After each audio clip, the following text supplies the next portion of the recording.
Japan consumes 339 eggs per person per year, second highest in the world, and a significant portion of those eggs are eaten raw.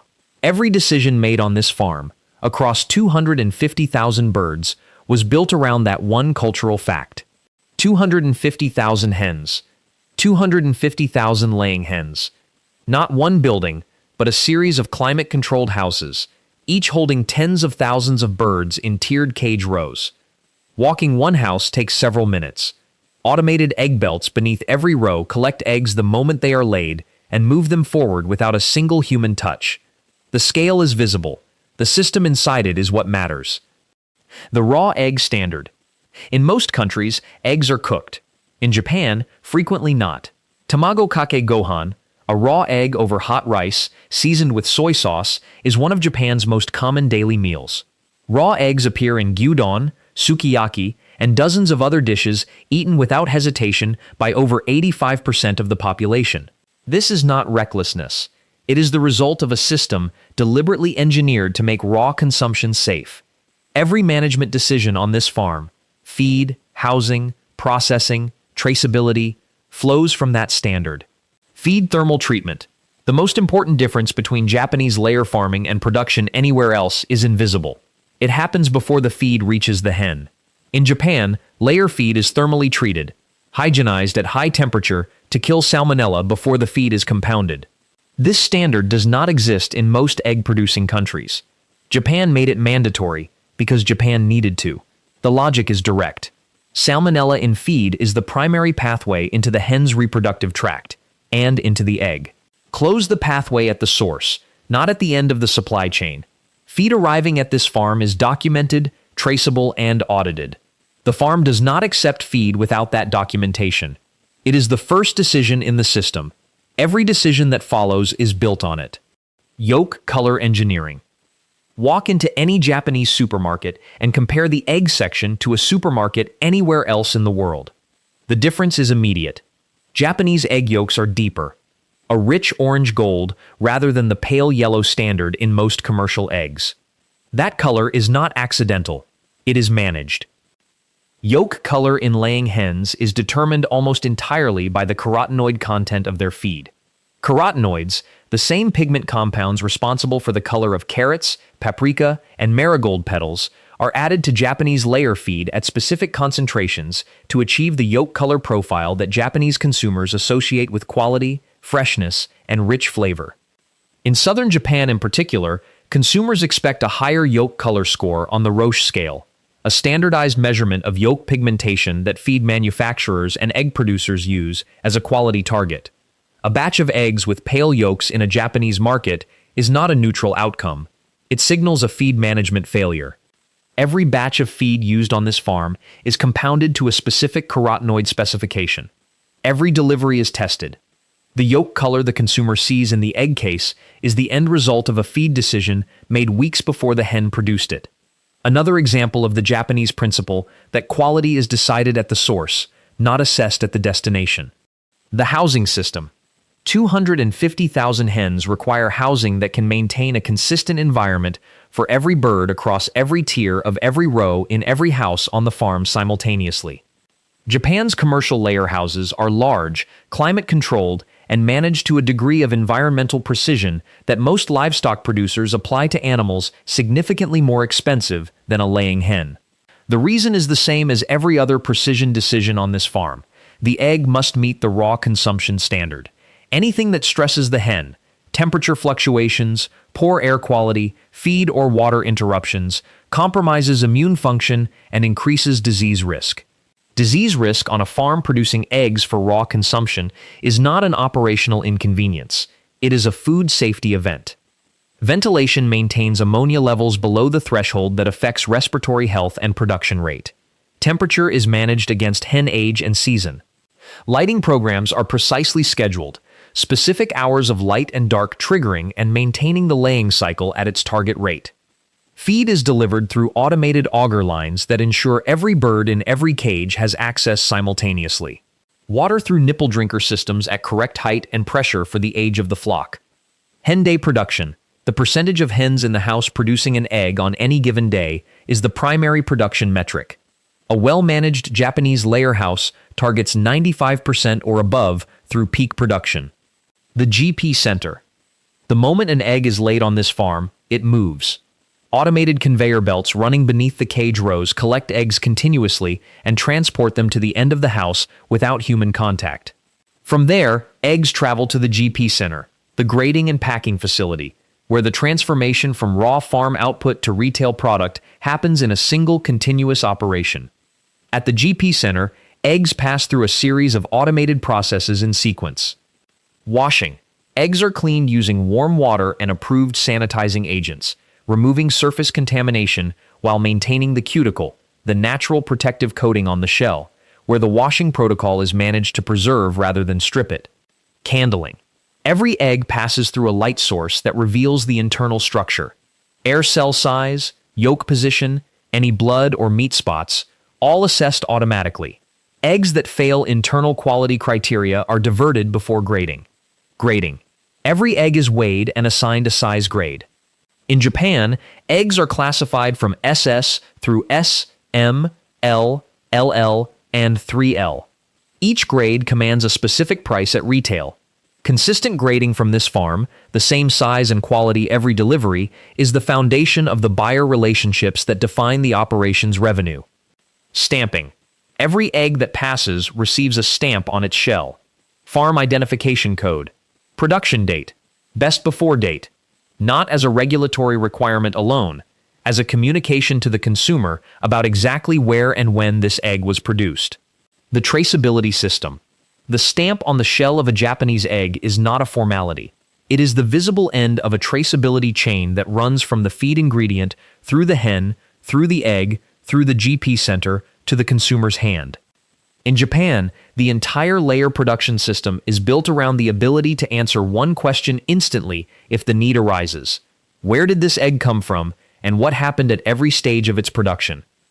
The farm identification code on the shell links to records of which house the egg came from, which flock, which feed batch was in use at the production date, what the salmonella testing results were for that flock in that period, and what the environmental conditions were in the house during production.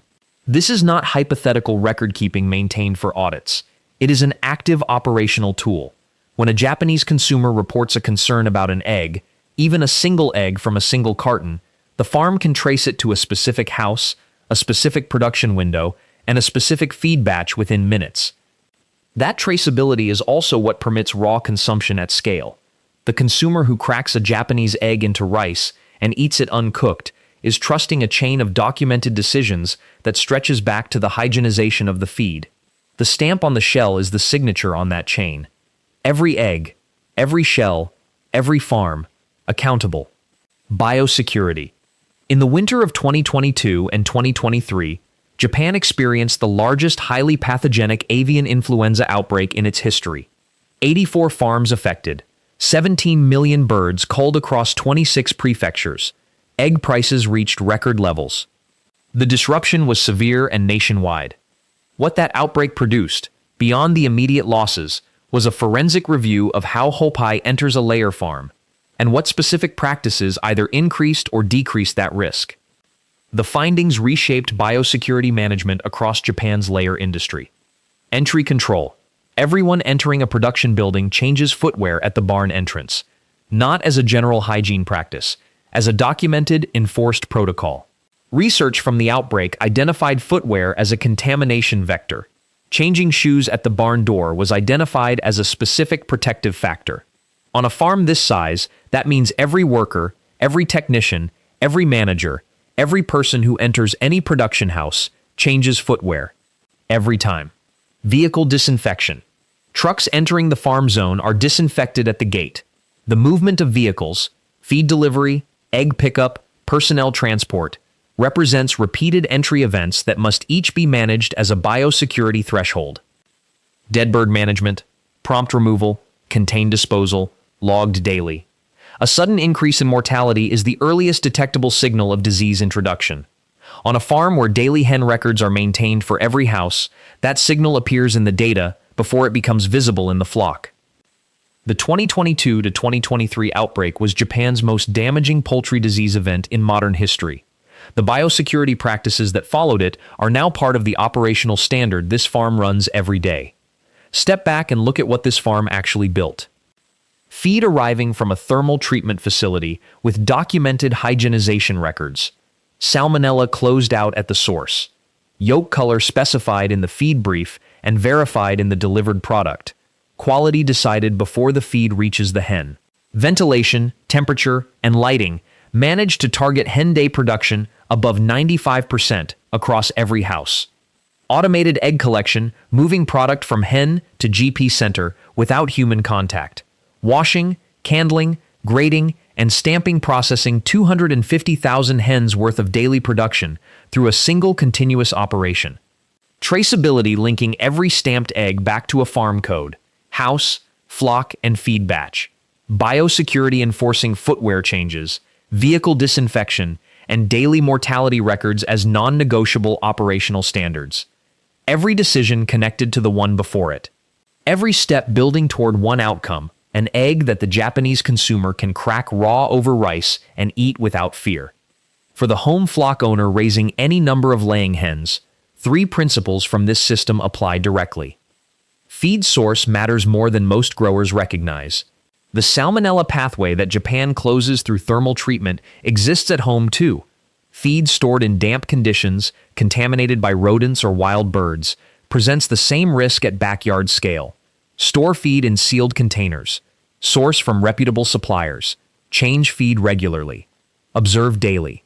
250,000 birds on this farm are monitored through daily production and mortality records. 10 hens in a backyard can be observed directly. A hen that is not eating, not laying, or holding herself differently is communicating something. Read it early. Every problem found on day 1 costs less than the same problem found on day 7. Clean the waterers.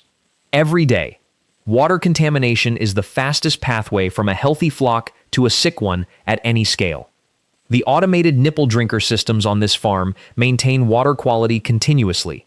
A backyard trough cleaned once a week is not equivalent. Daily clean water is not an optional standard. It is the baseline. 339 eggs per person per year. Second in the world. And a cultural habit. The raw egg over rice, the egg cracked into the gyudon, the runny yolk in the sukiyaki, that made Japan build the strictest egg production system on earth. That cultural habit did not create a burden. It created a standard. And the standard created an industry that exports not just eggs but a method, a set of documented decisions, applied in sequence, that produce an outcome no other country has matched at the same scale. Feed thermal treatment does not exist as a mandatory standard anywhere else in the major egg-producing world. Japan made it standard because Japan's consumers eat eggs raw, and Japan's producers decided to deserve that trust. Yolk color management does not appear in the production specifications of most commercial egg operations. Japan made it a feed brief requirement because Japan's consumers associate color with quality, and Japan's producers chose to manage quality rather than explain its absence. Shell stamping with farm code and production date is not universally required. Japan made it universal because Japan's traceability system is the infrastructure that makes raw consumption defensible, not just safe in practice, but documented as safe in principle. The Japanese layer farm is not a larger version of a conventional egg operation.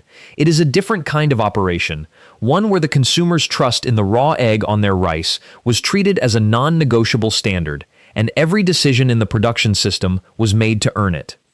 That is the Japanese way. Not the easiest way, the only way that makes the product worth what it is. If you keep laying hens, the single highest return change you can make this week costs nothing. Check your feed storage. Sealed container. No moisture access. No rodent access. Rotated on a first-in, first-out basis. Feed stored correctly is the same decision Japan makes at industrial scale with thermal treatment. Close the contamination pathway at the source, not at the end. That is the Japanese standard. Applied to any flock, any size.